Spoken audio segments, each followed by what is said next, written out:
Hello, good evening. We are all welcome to this edition of The Real Issue with Ayaki. It's good to have you here. I want to tell you something I found interesting about what money or the lack thereof has done or can do. Now, research done shows that most marriages get broken because of financial issues. People are abused in their homes, in their relationships, in their marriages because of money issues here and there. There are people who are stuck in their relationships or in marriages or in all kinds of manner of situations that they can't get out of, all because of money. You want to talk about what what money plays, the role money plays in love relationship, various love relationships that we have, being it whether you're dating, you are courting, you are married, and even your family, the family relationship as well, the role money plays in it, and what can be done, what we can do to make sure that it's all better and it's all good. And so welcome to the February edition of The Real Issue with Ayaki. We have an amazing couple who will be joining us this evening. And so wherever you are, share the link and then invite others to join us as we learn. We want to make sure that we are learning. We want to make sure that we are learning. We are getting better at our money issues and improving with our families, our loved ones, and so on and so forth. We'll be joined by Victor and Mary, Mr. and Mrs. Apieno, who will be joining. I see they are on. And so share the link, my neighbors, share the link, and then let's do this. Let's do this. Thank you for joining. So Victor, I see Victor and Mary are on. And so Victor and Mary are on, and we'll be seeing them in a second.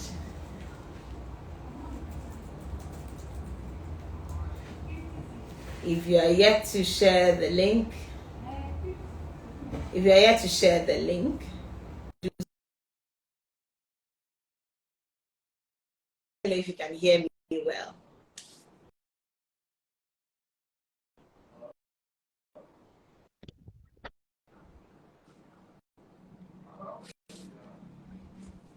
Okay, so I see Victor. Here. Hi, Victor. Hi, Victor is not Hi, here. Mary. Hi, B.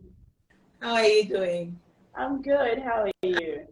I'm also fine. Okay. I'm sure Victor. I'm sure Victor is also in the seat at the moment. Hi. Oh, and happy belated birthday, Mary. Mary's birthday. Oh, Mary is a February thank born, 13th of you. February to be precise. And No, so, belated happy birthday, Mary.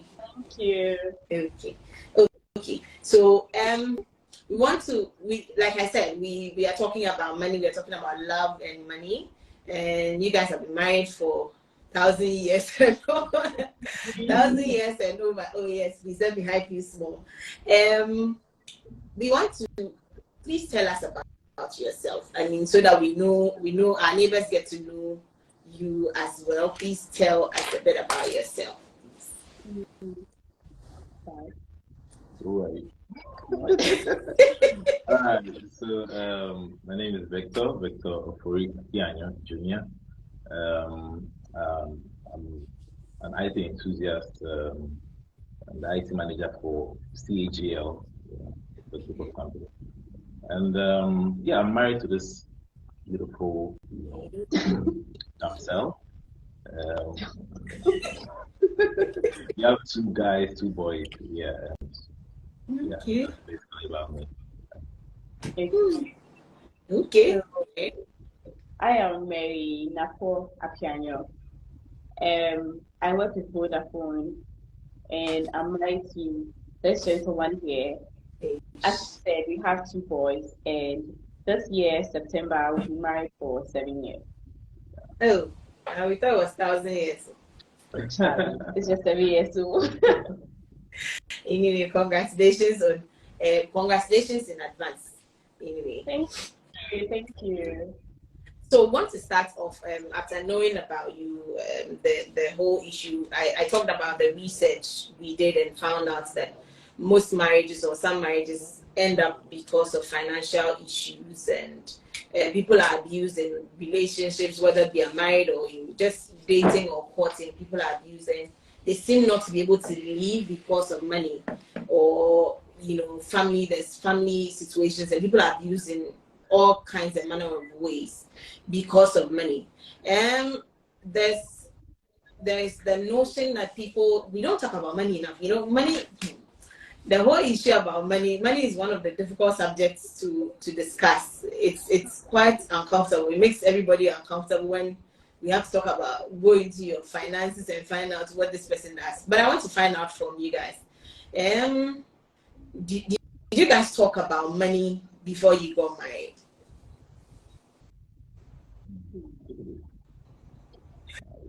I like the silence.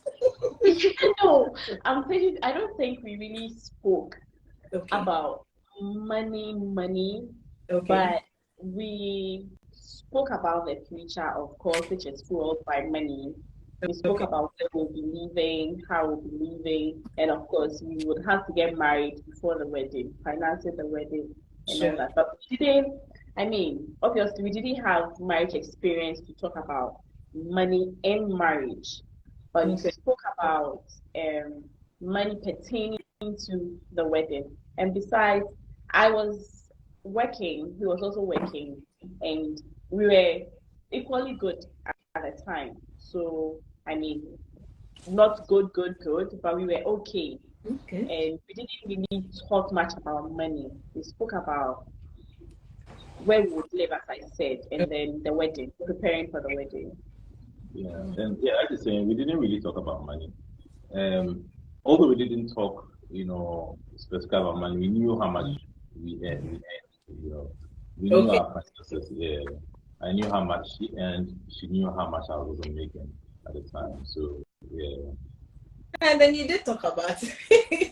You're making it seem like maybe not in a formal setting where you had to sit down and one on and say, okay, let's bring out pen and paper. But you did talk about money to an extent. Maybe not too much or extensively, if I can say so. But from what you just said, you knew what she was earning. She knew what you were also making at the time. It's a start. It's a start, and it's impressive. So we'll take it that it helps because then we as individuals are able to also make a decision as to what we are getting ourselves into. Okay. So yeah. Okay. There's this thing I've heard people talk about. Some men or a few guys I've spoken with talk about. I remember somebody was telling me, and the lady I'm dating is, or the person was like, the woman I'm with wants to talk about money, wants to know, that my financial status seems to be the topic the person really wants to talk about, and the person wants to know how much I'm earning. And he's a bit skeptical because he thinks that if she's not satisfied with the answer, she's going to find the next person. So let me ask, is it wrong to have that conversation as a woman, Mary? Is it wrong? And then Victor, you also tell us, is it wrong for a woman to, because she's going to be giving up her name, she's going to be giving up, her family, she's literally coming to be in your family or settle in yours. Is it wrong for the woman to be concerned about the financial status of the man if they are thinking of marriage? Okay, so there are some gray areas in here, but then it's not wrong to ask. The reason why initially I said we didn't really talk about money is because it wasn't really a formal conversation we had where we were both seated knowing that the agenda for discussion is money. It was just conversations we have, random, continuous conversations we had that maybe one conversation we had, I got to know how much he was earning. Another conversation we had, we also got to know. It's not see we set out a date to find out how much you're earning, how much I'm also earning, and the outcome of that discussion will result in whether we continue dating or not. I think when you're dating someone, the person basically is your friend, and you feel safe around the person, and you'll be able to open up and mention some vital information otherwise you wouldn't have mentioned to other people. If you are not able to do that, your friend you were talking about who was skeptical because he's scared that if he should open up, it might be a deal breaker. He should go ahead and open up because it's better you break the deal now than after marriage, she actually gets to know how much I really earn, and then you have a serious problem.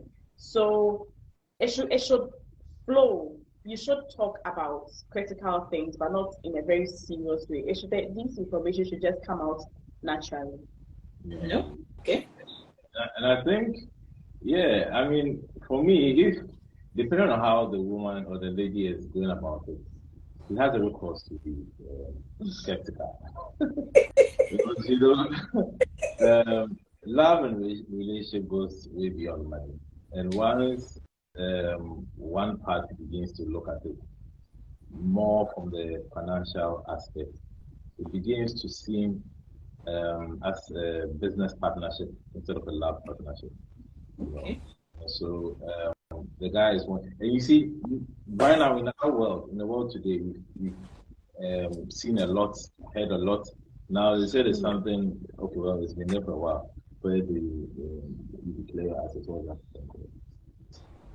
Oh, they sign a prenup. Prenup, yeah, prenup. And so we all declare our assets before marriage, thinking or with the mindset that if there's going to be any divorce, we take our assets away. Yeah, it becomes a partnership, something. And you see, once you begin to do that, it kind of puts one leg in, one leg out, sort of. The element of sacrifice in partnership or in marriage begins to lose its value and all that. Yeah. So yes, it's important, but not to dwell so much on it. For me, what you need to know or get is probably some fundamentals. One, is the guy, capable of providing? Is he hardworking? Is he serious? Is he responsible? Those are all the values. Because today he might not have money, but tomorrow he gets a promotion. And ask yourself, if he gets a promotion and he's earning about 5 times what he used to earn, would he be able, or will he be in a position of and willing, to support you or to provide for you? Yeah, those are some of the questions. I even want to look at the money he's holding now. I don't think that should be a primary focus. Yeah. Okay. So if I got what both of you said, so it's a relevant conversation to have, but it should not be the only determinant of whether you continue the relationship or you take it to the next level or not. But at least have it and then keep an open mind because things can change. And I think the part Victor mentioned about the person's situation can change. And you talked about whether the person is hardworking and whether the person is, ambitious or is doing something too. I'm sure that one becomes, if you don't think the person is hardworking, then it means that you can exit the door. Well, so a little bit of background. When Victor and I started dating, I was employed, looking for a monthly salary, but Victor was a freelancer. Okay. But he wasn't really looking for a salary. But then there were some things that attracted me to him. The fact that he's able to make money even though he wasn't employed. He had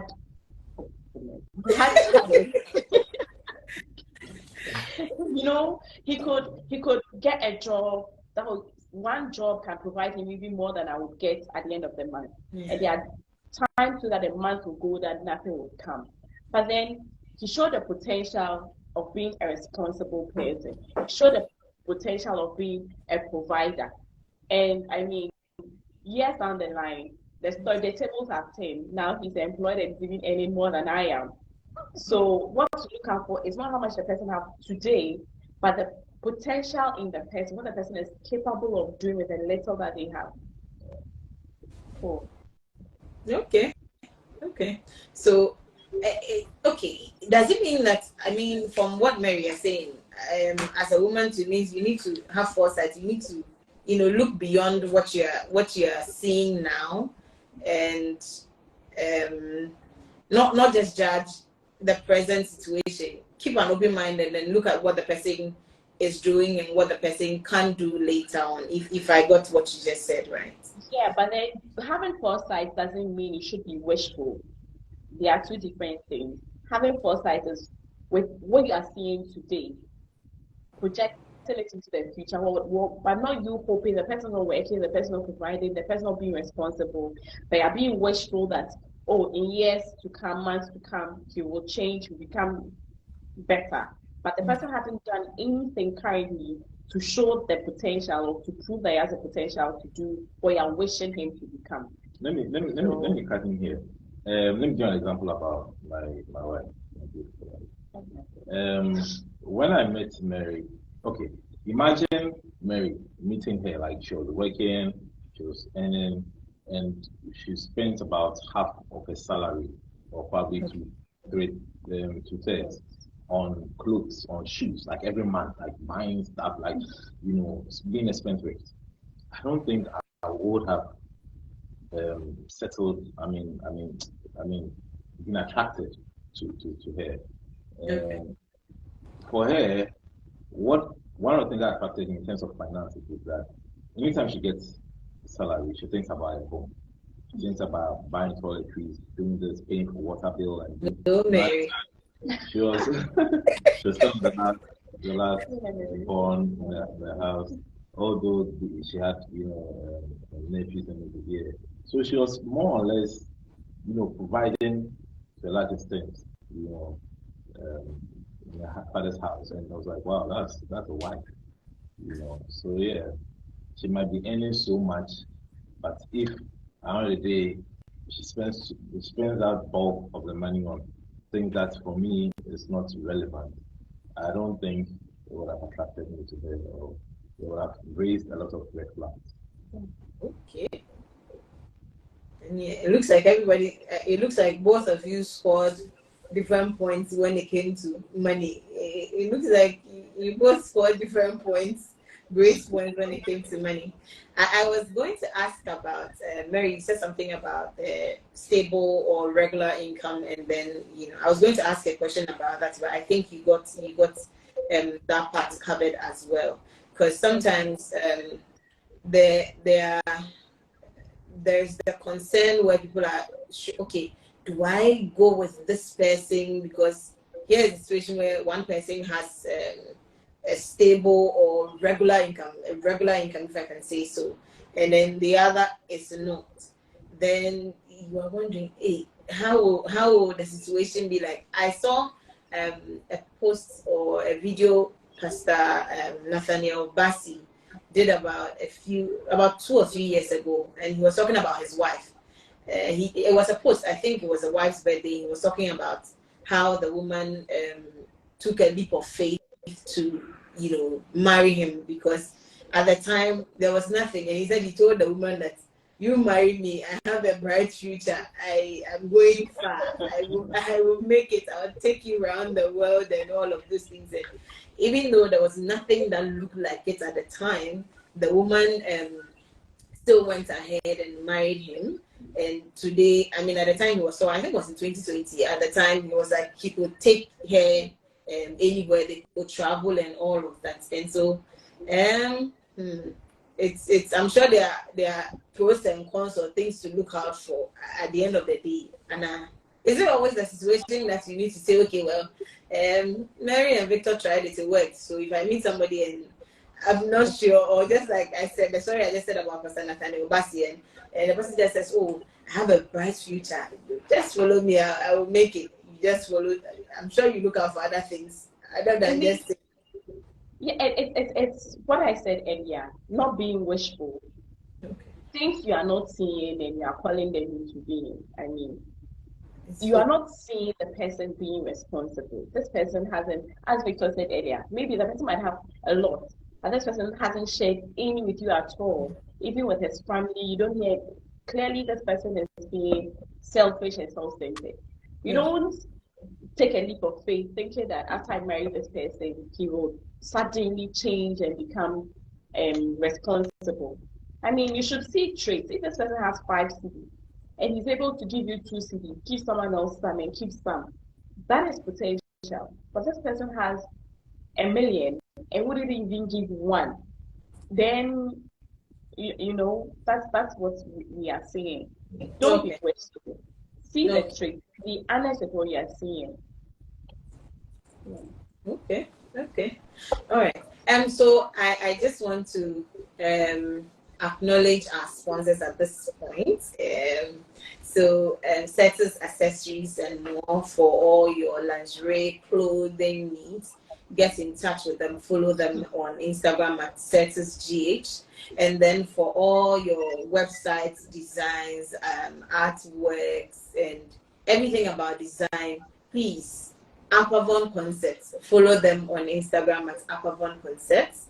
Our artworks are done by Aquavon Concepts. Everything is exceptional. No mediocre designs, nothing mediocre about it, and they are live as well. Please, is that the part where I tell our neighbors the secrets? Do I tell them? Should I tell them? Oh, go ahead. Okay, so Victor is the CEO of Aquavon Concepts, and so that is the brain behind Aquavon Concepts. So that is Mr. Aquavon, and that is Mrs. Aquavon. Anyway, and then also there's Franglo Travels for all your private and group tours. You want to go anywhere in Ghana, you are not sure. We don't explore enough. There are beautiful places that we need to see. We need to relax. There's a lot of pressure in the system. There's a lot of stress in the system. You need to distress sometimes. So for all your group tours, and private tours, please follow Franglo Travels on Instagram, and then please book them for all your tours. And then Setters Media, it's a publicity company for all your publicity needs. Please follow them at Setters_media. And then as well, Courage Convenience for all your drink needs. You need drinks for events, whatever the event is, they are here to provide for you. And so these are our sponsors. Please follow them and then patronize what they do. Now I have a comment also from Accessorized by Naya. It says a man who is faithful with little will be faithful with many. Okay, and then Kwame ATB says, hello, Mr. and Mrs. Apienyo. And somebody mentioned earlier, Victor, somebody said he liked your watch.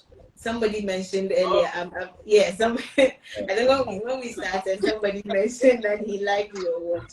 And so, okay, it was Eric Hagan. Eric Hagan says he liked your watch. Okay. Stephen Buffer says, thanks, Mr. and Mrs. Avienyo, for opening up to the world. And so thank you so much for sharing with us as well. Okay, so please, we are continuing from there. Now, is it wrong? Let me go it this way. So the money convo, so we've identified that it's a very difficult thing, whether you're already married or it's with your family or with even your friends, people you are comfortable with. Sometimes, if you are supposed to be going deeper into the whole money conversation, it's quite difficult and quite challenging. But you kind of covered it in a way, but I still want to ask, when the man or when the woman, you see, biblically and culturally, the man is the head of the family or the head of the home, and all of that, is the provider or the main provider, if I can put it that way.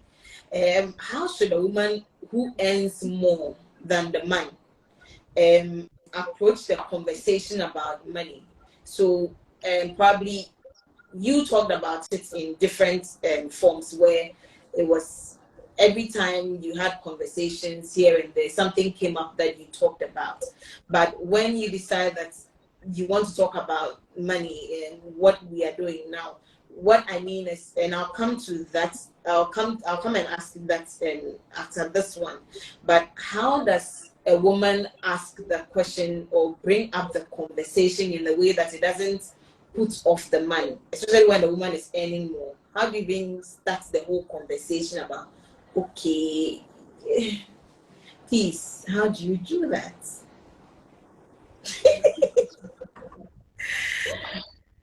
Okay, so Oh, sorry, Mary, before you continue, sorry, Mary. Eric Hagan, there's a comment. Eric Hagan says, kindness is a key virtue to look out for when dating. Otherwise, lau.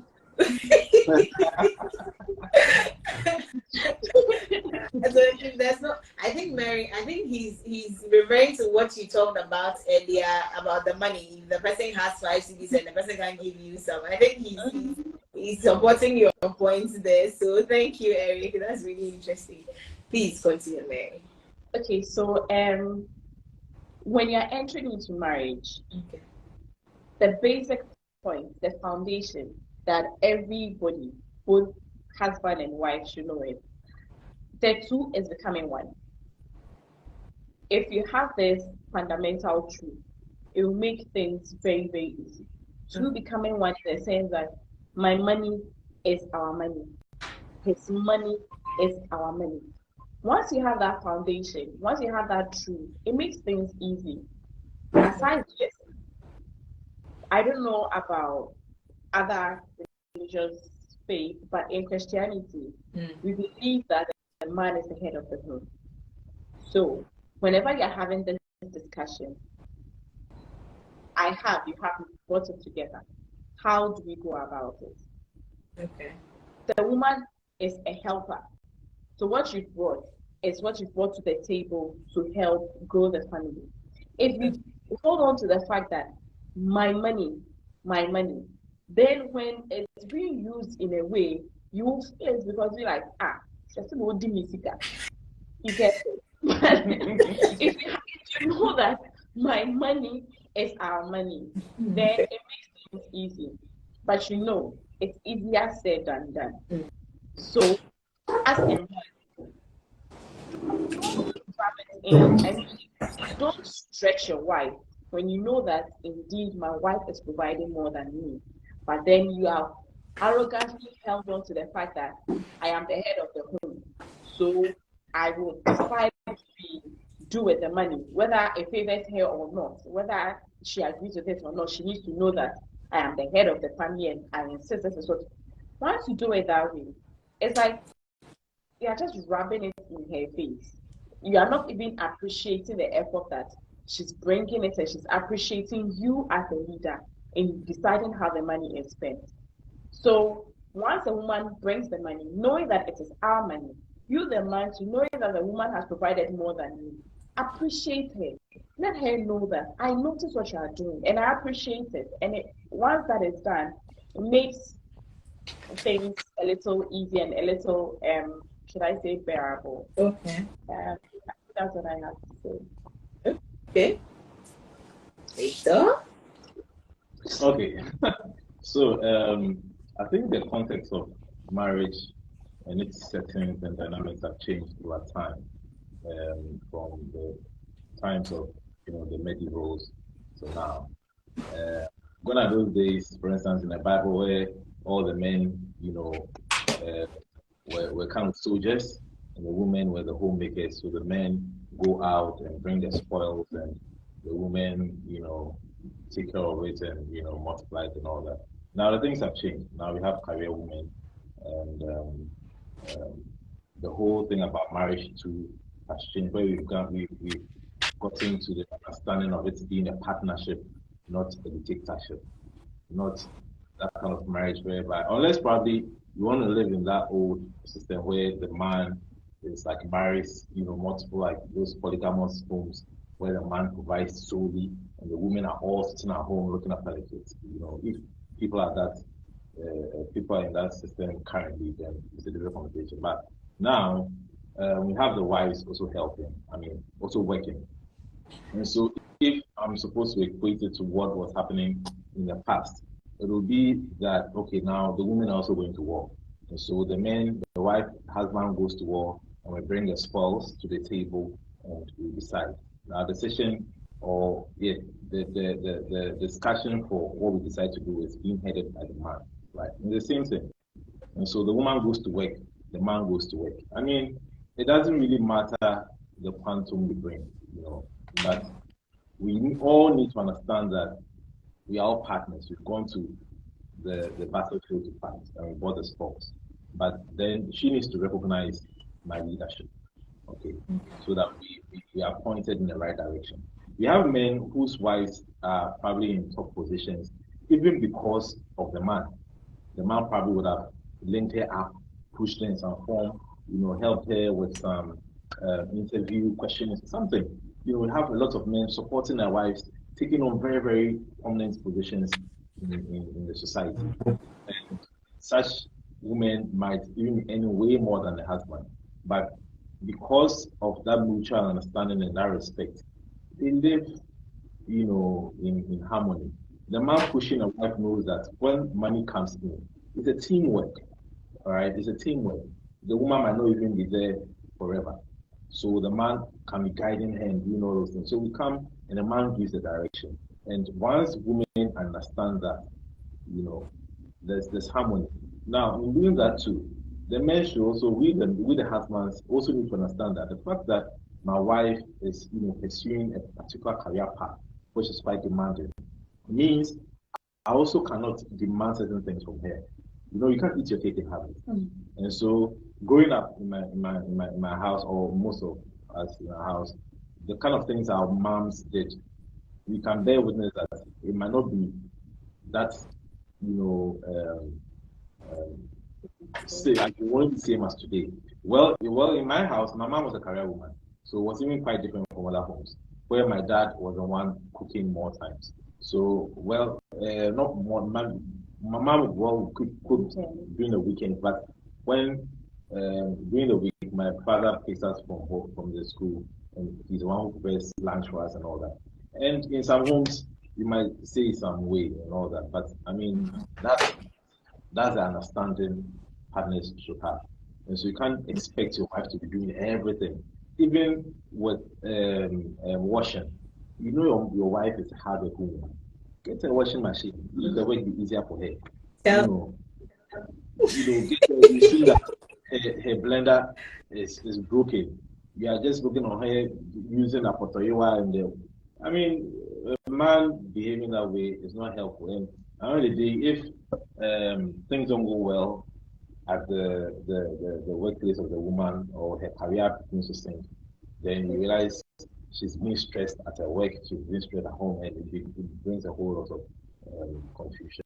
So once there's that understanding from both ends, the man not expecting too much from the woman, and the woman respecting that the man is the head. No matter who earns more, there'll be harmony. That's amazing. But okay, everything you said, it was more in the context of marriage, where you're already married. But what happens when you want to? I'm sure there are people, everybody, that strategy worked for you. You decided not to maybe do the intensive discussion of. Some people would like to know, there are things we would want to know just to be sure that they are not shooting themselves in the foot by getting married to this person. They will not go hungry when they are marrying the person. Everybody and what they look out for. But where I remember a friend was getting married, and we were talking about it. Everybody was chipping in one idea or one of those things. And for me, I remember one of the things I remember the conversation I had with her was that I believe everybody been in counseling and more, so they've said everything that there is to be said in counseling. The only thing I want to know is whether you've had even a conversation, the slightest, about about money, whether that conversation has even come up. Because sometimes people, there's a difference between the expectation. Somebody has an expectation going into the marriage, but they don't share it. And so the person has the expectation that I'm going into the marriage, the man has to take care of me. Victor, like what you said, some people would want to, and the man is also thinking that, well, I'm the head, and the woman has to sell me when she earns the money. I've heard my pastor preach that a woman, when you earn your salary, you bring it to, you drop it at the feet of the man. You be like, Mira, I have got the money. Mira, this is my my salary for the month. I have got it under your feet. Mira, what can we do with it? And so sometimes the conversation, one way or the other, needs to be had so that we don't have expectations. So this person has this expectation going into the marriage, that person has another expectation, and you both enter in your one is like, okay, this is not what I was expecting, this is not what I thought it would be. But the conversation was not talked about. And Okay. so for my friend, I asked her whether they had a conversation, because from where I stood, I told her I knew she earned more than the money she was getting married. And I was asking, what I told her was that it will be I think it will be a difficult conversation for the man to bring up, because of what Victor talked about and what Mary also said about the man being the head of the home and all of that. And it may be a bit uncomfortable, but find a way to have the conversation in a respectful manner, or in a way that doesn't bruise the person's ego in any way. At the end of the day, Mary mentioned something about my money is your money. We are one, or we are going to be one. And so have the conversation in such a way that you arrive at the goal of the conversation, or why you are even talking about it. And so I'm asking, how is there a better way of doing that before marriage? Okay, so depending on how open the two of you are, yes, you can indirectly have that conversation. I mean, it shouldn't be too formal to make it seem as if you are being too money conscious, But there are some ways you can find out the expectation of each other in marriage. For instance, in some past relationship I had, I realized that. Oh, Mary, why did you laugh like? Meeting Mary, changed a lot of perception. Before I met Mary, I had that perception the man provides for everything, because you go out with a lady and you're the one paying the bills. When you're picking a car or anything, you're the one doing everything. So in my mind, the man does everything. Mm-hmm. And I think that's some of the reasons why some couples don't move too far, because that perception is still there, where everything is solely on the man. Meeting Mary, I realized that there's like that partnership is really there. Because you take her out, on a date or something, and she wants to pay her. Like everything that happens around you, she wants to be involved in it and pay, part. And this is someone who wants to build life with you. Someone who is like a real partner who wants to build something with you. Because at the end of the day, you realize when a man dies, the family begins to come around and take care of everything. But when the woman is part of everything, you realize when the family comes, her name is in all these things and all that. Yeah. So in your normal courting, when I go out on my birthdays, on these days, how does the man contribute? How does the woman contribute? When at my workplace, if I'm in trouble in financial crisis, is my man able to support me? Is my woman able to support me? Or the woman just looks at me that, oh, I'm the man, so Charlie, do your magic, So these are ways that as people aspiring to get married, you can actually, deduce that kind of financial bit from them. But apart from that observations, you can also, have, some small conversation around it. Okay. Sorry. The little I want to add, I really lost my thoughts.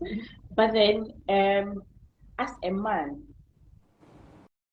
you have by default some ego and some pride, and you feel good within yourself if you're able to provide for your woman, you're able to do certain things for your woman, and that boosts your confidence as a man. So as a man, you are dating a woman who probably might be earning more than you. Doesn't mean that the woman is earning more than me, so I will come and succumb to this woman for her to take care of me.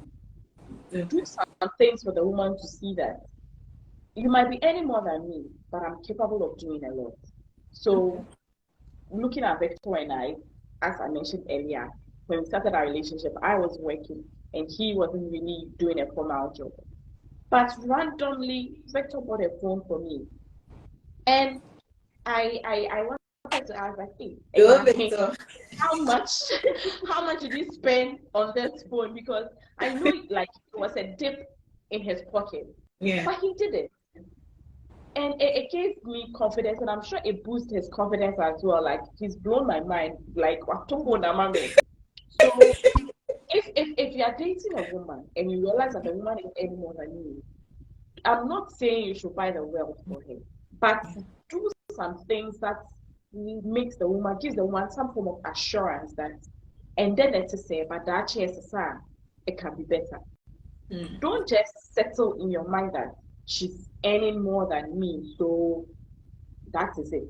Whenever we are buying something, because she's earning more, she will bring the bigger one, and I will bring the small one because I'm earning less. Yes, No, don't be mediocre about the relationship. Let her see that exactly as yes, and it gives the lady some kind of comfort.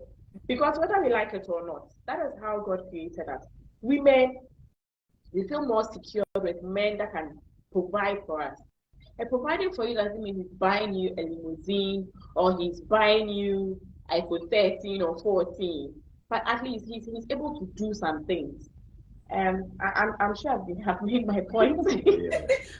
Yeah. I think that what both of you have said, it really, I'm sure today somebody sent, I shared the artwork and somebody was like, this topic is really interesting. And he said, because of this thing, because of money, I don't have a woman. Because of money, I don't have a woman. And I'm wondering what at all the people he's been with before have looked for. And Mary, I think you said something that's very striking to me about all of it being said, as a man, you want to be able to provide, but not making yourself seem like you are miserable. And so just because a woman earns more than you, you now have to succumb to everything. The woman says, oh, sit here, you are sitting here, do this, you are doing. But even the smallest thing you can do or contribute in your own way, you do it, and that assures the person that it is worth leaving wherever they are to be with you. And I'm sure it would help. I'm sure this point you made, I'm sure it will help a lot of men. Like the person I shared the thing with, and he's scared to be in any relationship because the money no day. Let me read some of the questions and then the contributions that have come in. Brad Pepper says, please work on your selfishness before entering the marriage, else forget peace of mind. I think he was referring to the earlier submissions about the sharing what you have. The little, if the person does not share the little with you, they won't share the world with you. And then Jay Avieno says, Jeff says, she earns more and she's ready to submit and do her duty, but men's ego. Anyway. Lady Riti 39 says, would you advise, she actually asked the question I was going to ask both of you, so I'm sure we can just address it. No, let me read another comment, then I'll come to Lady Riti's question. Eric Hagen says, if as a man your wife earns more than you, it doesn't mean you should shun your responsibilities. You still have to lead in taking responsibility for the home, whilst the woman plays her helpmate role. And then Jeff again says, he can afford KFC and she can afford Marriott. She earns much more and wants to spend on something better. At a point, he struggles to accept the better things are on her he struggles to accept that the better things are on her purse. How can we align? If I understood this, I am thinking that the conversation about the woman earning more and then the man not earning as much, and so if you can afford KFC, that is, I think Mary comes back to what Mary was saying.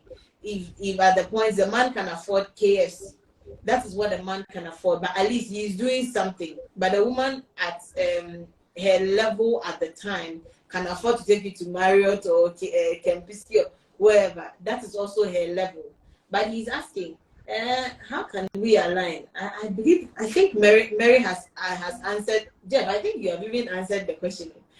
I believe that it comes back to playing your role and showing up as a man. The little that you can do, you still go ahead and do it. And I believe that the woman will know that you have tried. And like Mary was talking about the phone issue, it boosted, it gave Victor like 100 points. I'm sure that day Victor got 100. I'm sure Victor got like 100 points on that day. And so do whatever you have to do at your level and it will be much appreciated. Okay, then so I read the other. Franco Travel says, Charlie, sometimes you don't need much to do show. Just start with the little you have. A virtuous woman will appreciate it. Hey, okay. Oh, and that reminds me, Mary, somebody called you a virtuous Mary. Virtuous Mary earlier. I'm forgetting the name, but the person said virtuous Mary. So yes, virtuous Mary. Then I'll come back to the question I was going to ask next, but Riti has asked the question, so let's jump right into it. It says, would you advise a couple to have a joint account immediately after marriage? I was going to even ask the dynamics, whether it's supposed to be you have your account, I have my account, and then we figure out how things go, or you have a joint account and we all put the money in the pool and we spend from there, or there is the third one would be we have a joint account where we spend from there, and then our individual accounts where my own is my own, your own is whether it is my own is my own, and your own is my own. What's the number? Rita is actually asking whether it is prudent to have a joint account immediately after marriage. So let's start with Rita's question, then we can go deeper to my question. Okay. With timelines, it's not too necessary whether it should be immediate or not. Okay. Because at a point it will take a while for you to adjust to your new life. So, for instance, before you got married, money that comes to you, you already have how to distribute it. Maybe part goes to your family, part goes to this and that. It will take a while for all this readjustment to happen, where you have to realign, how you spend the money and all that. So it might not be too immediate. Probably be over a while. It could even be after a year or 2 or 3 when you guys have, well structured your financial processes. So yeah, timeline. But I would advise that you have your personal ones, you have a joint account where you pull your monies together, and that comes after you do your financial planning, which I advise every. I don't know if we can get into that right now, but where you need to plan how your finances should go, all the money that you bring in, how are you spending it? Because obviously you have expenses to be made, school fees, groceries, utilities, maintenance, all these things. Yeah, we have that plan. Once you've drawn that plan, now you can open a joint account, put all the money into that pool. The balance is what you keep for yourselves. Okay. All right. So to add to that, Okay. marriage is a process, and I mean, by the grace of God, everybody will enter into it. Those that are already into marriage will bear with me that it's a process of discovery, of getting to know and understand each other. So it's not necessary to put timelines to very critical decisions, whether it is immediate or it's how well you know each other. And in as much as you have become one, truth of the matter is there's a little bit of individuality within you.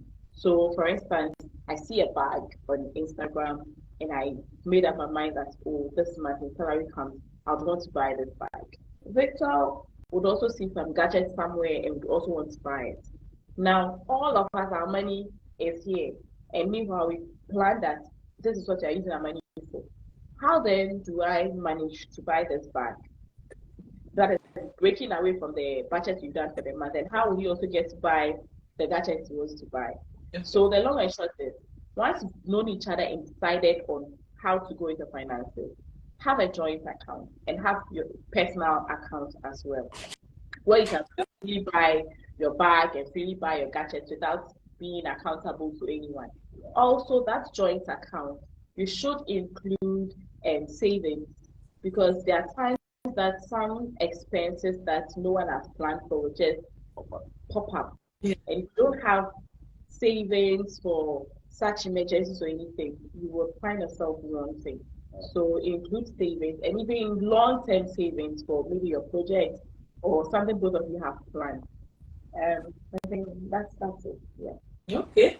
Mary, you're scoring a lot of points today. Mami Chris says, Proverbs 31, Mary, you do great things. You do great things. And then Johnson Sabiri is supporting, I think, the points Mary made. I'm sure it's a process of discovery.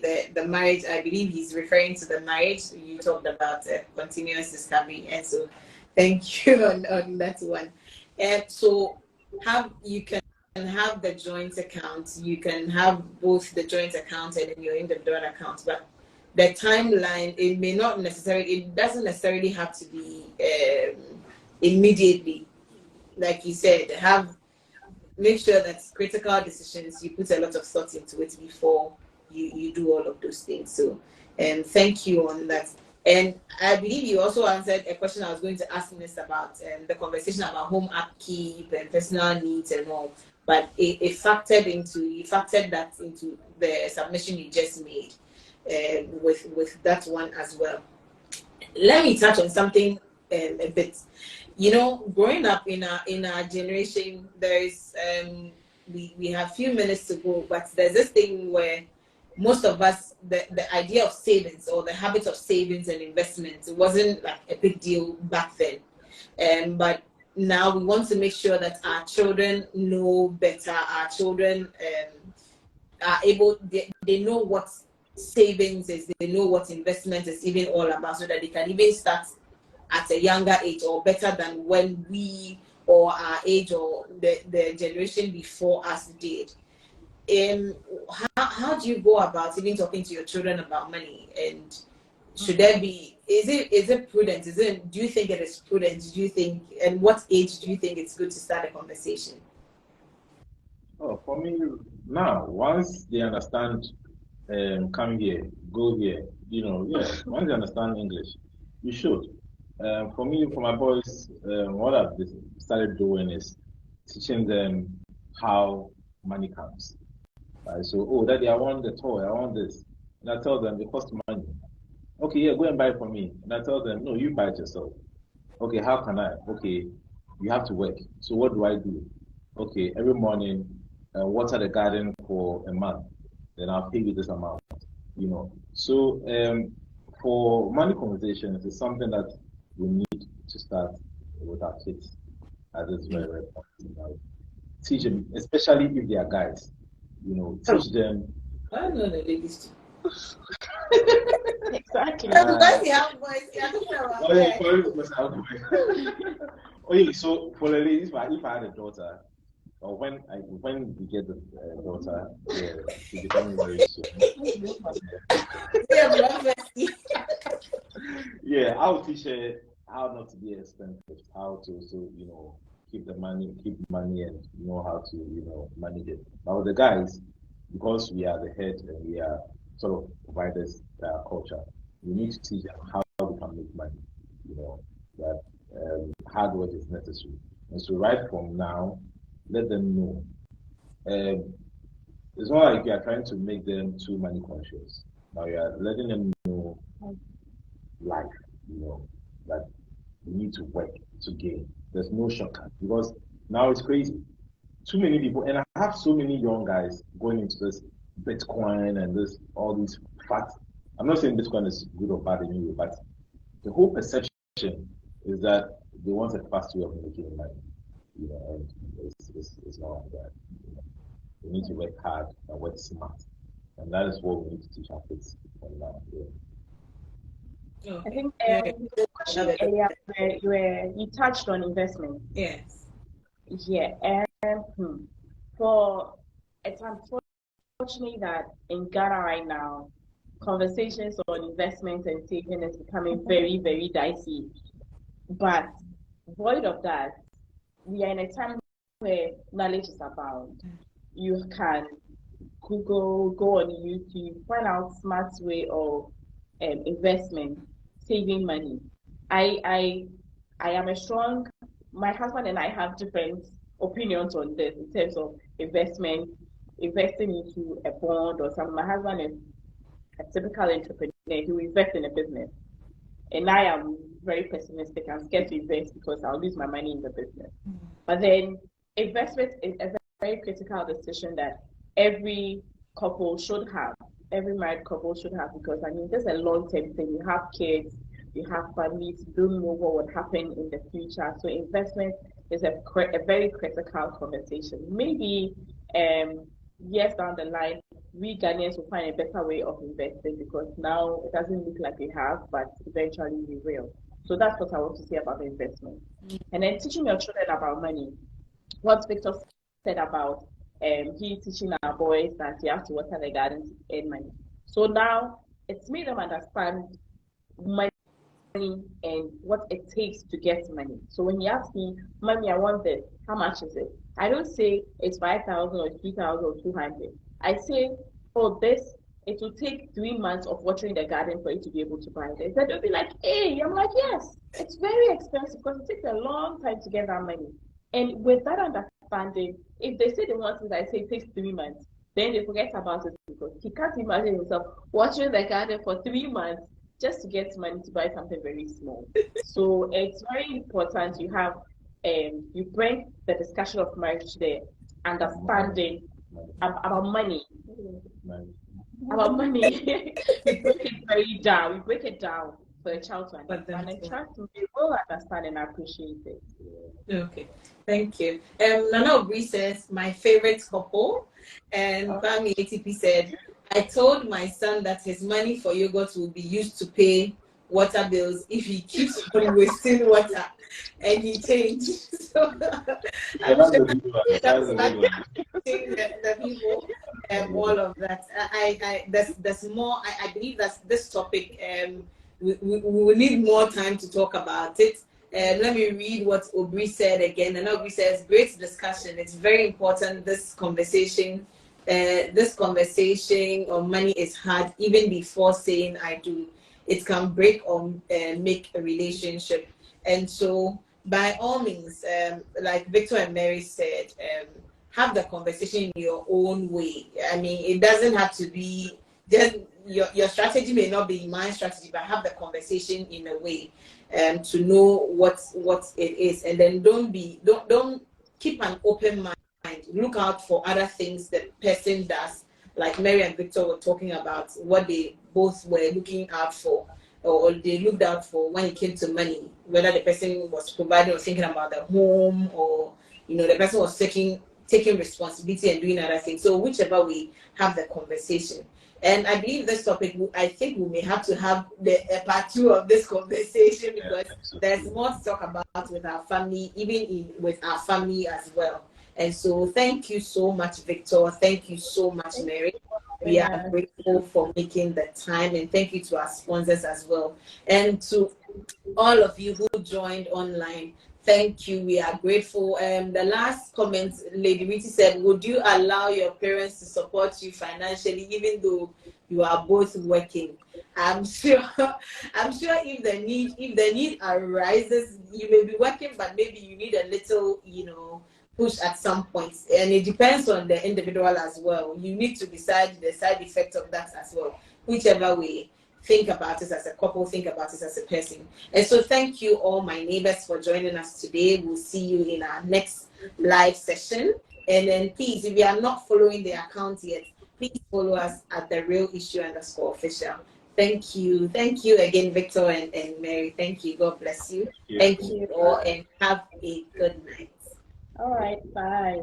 Bye. Bye.